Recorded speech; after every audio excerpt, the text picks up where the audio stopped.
X? না, সে আমার x নয়, সে আমার অতীত নয়, কোনো অপূর্ণ স্বপ্নও নয়। সে সেই মানুষ যাকে আমি একদিন আমার হৃদয়ের প্রতিটি স্পন্দন দিয়ে ভালোবেসেছিলাম। তার সঙ্গে আমি শুধু ভবিষ্যৎ কল্পনা করিনি, আমি তাকে ঘিরেই একটা জীবন গড়ে তুলেছিলাম, যেখানে ছিল স্বপ্ন, ছিল ভরসা, ছিল অনন্ত ভালোবাসা।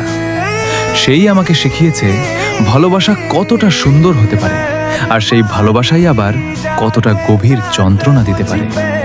তার কারণেই আমি কখনো হেসেছি প্রাণ খুলে, আবার তার কারণেই নির্জনে ভেঙে পড়েছি নিঃশব্দে। তবু তার কাছ থেকেই আমি শিখেছি ভালোবাসায় বিশ্বাস রাখতে।